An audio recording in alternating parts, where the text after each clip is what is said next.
Tradition 8. Alcoholics Anonymous should remain forever non-professional, but our service centers may employ special workers. Alcoholics Anonymous will never have a professional class. We have gained some understanding of the ancient words, freely ye have received, freely give. We have discovered that at the point of professionalism, money and spirituality do not mix. Almost no recovery from alcoholism has ever been brought about by the world's best professionals, whether medical or religious. We do not decry professionalism in other fields, but we accept the sober fact that it does not work for us. Every time we have tried to professionalize our 12th step, the result has been exactly the same. Our single purpose has been defeated. Alcoholics simply will not listen to a paid 12th stepper. Almost from the beginning, we have been positive that face-to-face work with the alcoholic who suffers could be based only on the desire to help and be helped. When an AA talks for money, whether at a meeting or to a single newcomer, it can have a very bad effect on him, too. The money motive compromises him and everything he says and does for his prospect. This has always been so obvious that only a very few AAs have ever worked the 12-step for a fee.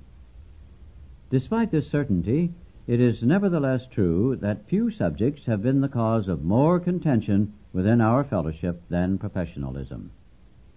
Caretakers who swept floors, cooks who fried hamburgers, secretaries in offices, authors writing books, all these we have seen hotly assailed because they were, as their critics angrily remarked, making money out of AA. Ignoring the fact that these labors were not 12-step jobs at all, the critics attacked as AA professionals these workers of ours who were often doing thankless tasks that no one else could or would do. Even greater furors were provoked when AA members began to run rest homes and farms for alcoholics, when some hired out to corporations as personnel men in charge of the alcoholic problem in industry, when some became nurses on alcoholic wards, when others entered the field of alcohol education.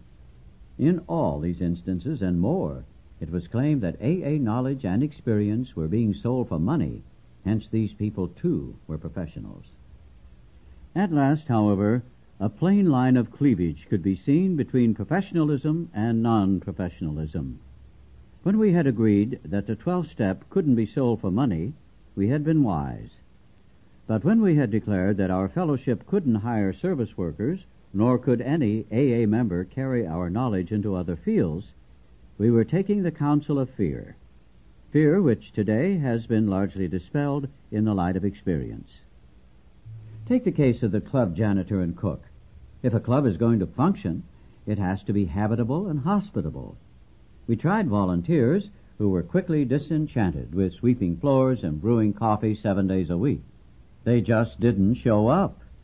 Even more important, an empty club couldn't answer its telephone, but it was an open invitation to a drunk on a binge who possessed a spare key. So somebody had to look after the place full time. If we hired an alcoholic, he'd receive only what we'd have to pay a non-alcoholic for the same job. The job was not to do 12-step work. It was to make 12-step work possible. It was a service proposition, pure and simple. Neither could AA itself function without full-time workers at the foundation and intergroup offices. And here the book has a footnote. It reads, in 1954, the name of the Alcoholic Foundation Incorporated was changed to the General Service Board of Alcoholics Anonymous Incorporated, and the foundation office is now the General Service Office. Returning now to the text, at the foundation and intergroup offices, we couldn't employ non-alcoholics as secretaries. We had to have people who knew the AA pitch. But the minute we hired them, the ultra-conservative and fearful ones shrilled, "Professionalism!"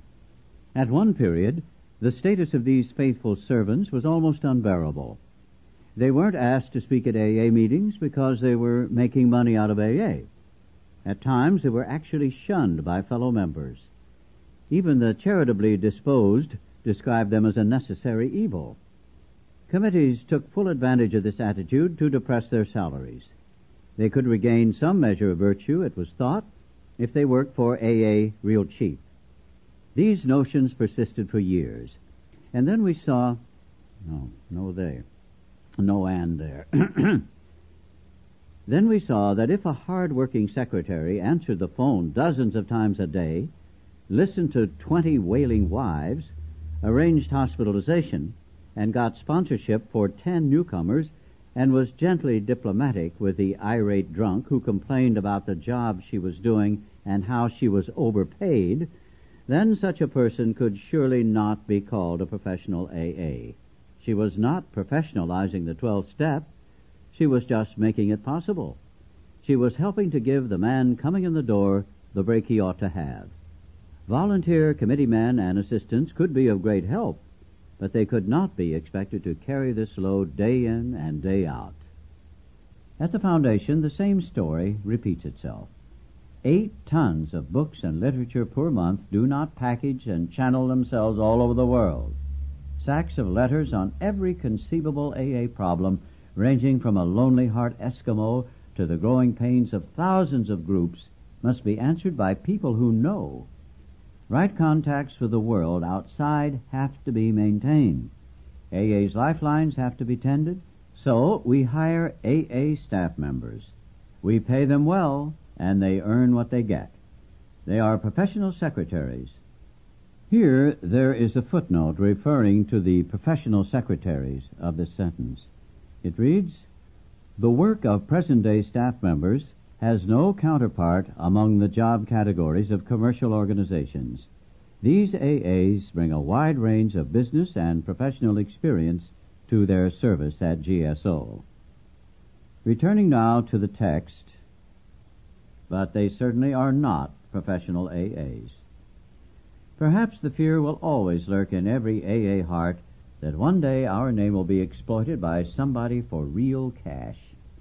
Even the suggestion of such a thing never fails to whip up a hurricane, and we have discovered that hurricanes have a way of mauling with equal severity both the just and the unjust.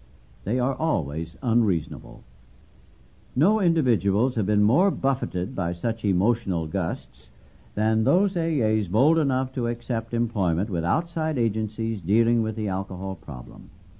A university wanted an AA member to educate the public on alcoholism. A corporation wanted a personnel man familiar with the subject. A state drunk farm wanted a manager who could really handle inebriates.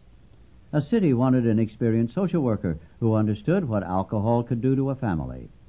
A state alcohol commission wanted a paid researcher. These are only a few of the jobs which AA members as individuals have been asked to fill. Now and then, AA members have bought farms or rest homes where badly beat-up topers could find needed care. The question was, and sometimes still is, are such activities to be branded as professionalism under AA tradition? We think the answer is no. Members who select such full-time careers do not professionalize AA's 12th step. The road to this conclusion was long and rocky. At first we couldn't see the real issue involved. In former days, the moment an AA hired out to such enterprises, he was immediately tempted to use the name Alcoholics Anonymous for publicity or money-raising purposes. Drunk farms, educational ventures, state legislatures, and commissions advertised the fact that AA members served them. Unthinkingly, AAs so employed recklessly broke anonymity to thump the tub for their pet enterprise. For this reason, some very good causes, and all connected with them, suffered unjust criticism from AA groups. More often than not, these onslaughts were spearheaded by the cry, "Professionalism! That guy is making money out of AA." Yet not a single one of them had been hired to do AA's 12-step work. The violation in these instances was not professionalism at all. It was breaking anonymity. AA's sole purpose was being compromised, and the name of Alcoholics Anonymous was being misused.